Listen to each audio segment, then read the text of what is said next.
안녕하세요. 자유와 풍요입니다. 오늘은 조선을 세운 이성계에 관하여 이야기해볼 건데요. 태조 이성계는 고려시대 무신인 이자춘의 둘째 아들로 고려시대의 원나라가 지배하는 지역에서 태어났으며 훗날 고려의 무신으로 성장하고 몰락해가던 고려 말 위화도 회군이라는 반란을 일으키게 됩니다.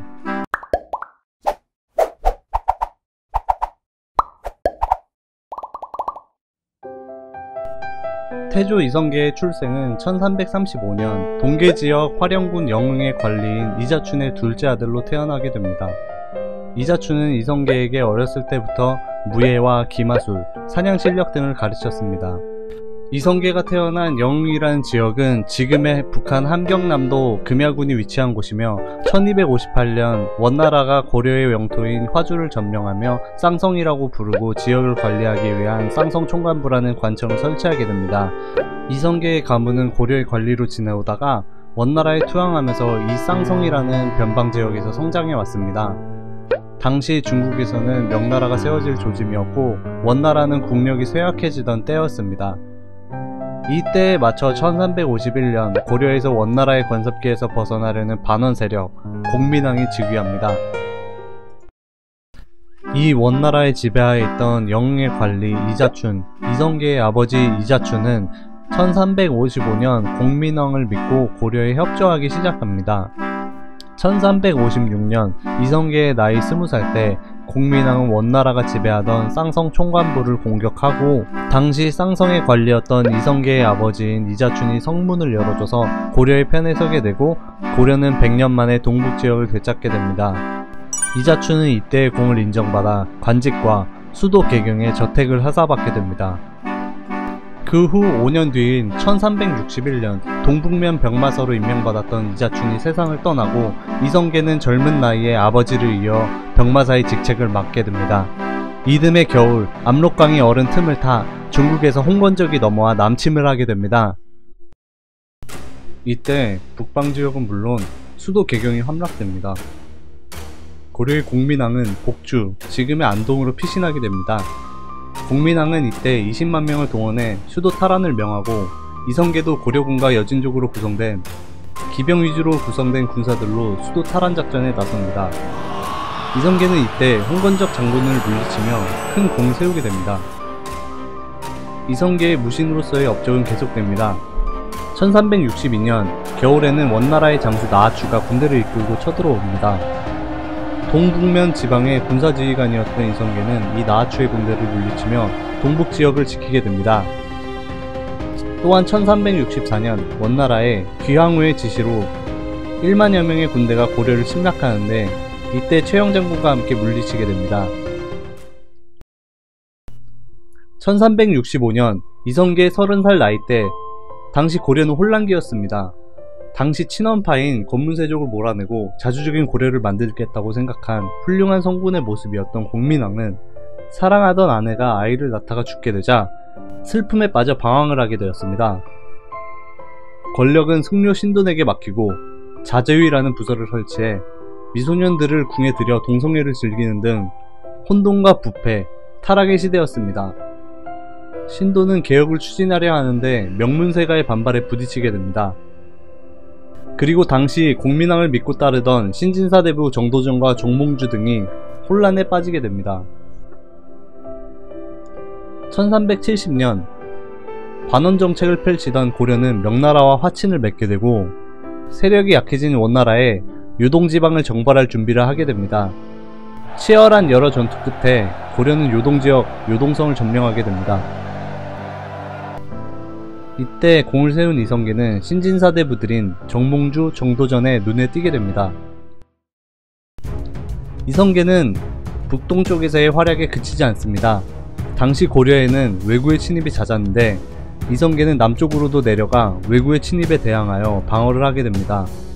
1380년 이성계는 황산 북쪽에서 왜구와의 전투가 벌어지는데 왜구의 유리한 상황에서도 이성계는 기지를 발휘해 크게 이기게 됩니다.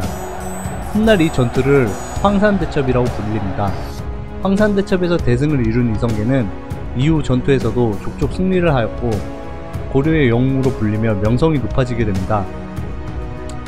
1388년 이성계 나이 53살에 문화시중이 됩니다. 이때의 문화시중은 지금의 국무총리 정도라고 생각하시면 됩니다. 당시의 원나라가 명나라에 의해 북으로 쫓겨나게 되고, 명나라는 고려가 원나라로부터 회복한 천령 이북 땅을 가지고 이제 원나라의 땅을 우리가 차지했으니 천령 이북을 내놓으라고 합니다. 이에 당시 왕이었던 공민왕의 아들 우왕과 최영장군이 명나라의 요구에 반발하며 명나라의 요동지역을 정벌하려고 합니다. 이에 이성계는 4가지 불가론을 제시하면서 정벌을 반대합니다. 첫째, 작은 나라가 큰 나라를 치는 것은 옳지 않습니다. 둘째, 여름철에 군사를 동원하면 안됩니다. 셋째, 온 나라 군사를 동원하여 북으로 정벌하면 왜구가 그 틈을 노릴 것입니다. 마지막으로 한창 장마철이니 활은 악교가 풀어지고 군사들은 전염병에 걸릴 것입니다. 하지만 우왕은 정벌을 위해 군을 좌군과 우군으로 나누어 이성계를 우군 총사령관, 우군 도통사로 임명합니다. 자군 도통사 조민수와 함께 진격을 하던 정벌군은 중국 본토로 들어가기 전 압록강 하류 위화도에서 주둔하게 됩니다. 당시 큰 비가 내려 압록강이 범람하여 건너기 힘든 상황이었고, 또한 병사들 사이에서 전염병이 돌아 사기가 크게 떨어졌습니다. 이에 이성계는 철수를 건의하지만 우왕에게는 진군하라는 답변만 돌아오게 됩니다. 이성계는 좌군사령관 조민수를 설득해 왕명을 거역하고 쿠데타를 일으키게 됩니다. 10만 대군을 회군시켜 다시 고려로 돌아오게 됩니다. 요동 정벌에 군사 대다수를 내주었던 고려는 이 대군을 막을 수 없었습니다. 이것을 위화도 회군이라고 불립니다. 쿠데타에 성공한 이성계는 최영장군을 제거하고 우왕의 아들 어린 창왕을 왕으로 올린 뒤 모든 실권을 장악하게 됩니다. 그 후 창왕을 왕에서 내리고 고려의 마지막 왕인 공양왕을 즉위시키게 됩니다. 이 고려 왕들은 결국 허수아비였습니다. 고려 왕들을 그대로 두면서 권력, 실권을 잡고 있던 이성계는 과전법을 시행하고 권문세족의 힘을 약화시키는 등 백성들의 삶을 나아지게 함으로써 민심을 얻게 됩니다. 이렇게 새로운 세상이 열릴 무렵 개혁 방향에 있어 신진사대부들이 두 파로 나뉘게 됩니다. 고려 왕조를 무너뜨리고 새로운 성의 나라, 새로운 왕 이성계를 왕으로 세우자는 정도전의 급진개혁파와 반대 세력으로는 고려를 유지한 채, 그러니까 고려 왕을 유지한 채 개혁을 추진하려는 정몽주의 온경개혁파가 있었습니다. 그러다 일이 일어납니다. 1392년 이성계는 명나라에서 귀국하는 세자를 마중하러 가다가 사냥 중에 말에서 떨어지는 낙마사고를 당하게 됩니다. 다쳐서 수도 개경으로 못 돌아오고 주둔지에서 지내는 처지에 이르게 됩니다. 이성계가 없는 틈을 타 정몽주는 공양왕과 결탁하여 자신의 반대 세력이었던 급진개혁파의 정도전, 조준 등을 견제하려 탄핵하고 유배를 보내게 됩니다. 이때 위협을 느낀 신의왕후 한씨가 이방원을 보내 이성계를 수도 개경으로 돌아오게 합니다.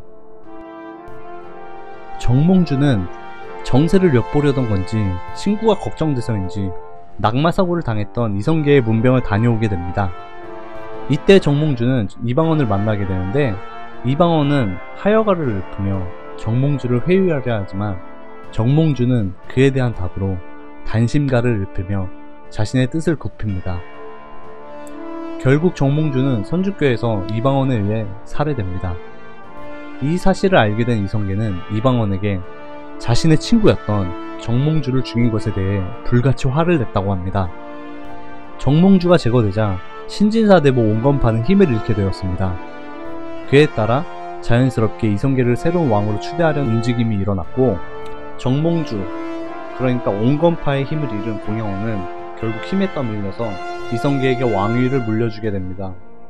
1392년 이렇게 고려는 475년 만에 망하고 건국 이후 왕시성이 아닌 이시성이 왕이 되었고, 이를 역성혁명이라고 합니다. 이성계는 즉위 초기에는 고려라는 국호를 그대로 사용하다가 새로운 왕조 국호를 조선이라 정합니다. 지금까지 조선을 건국한 태조 이성계의 이야기였습니다. 끝까지 들어주셔서 감사합니다.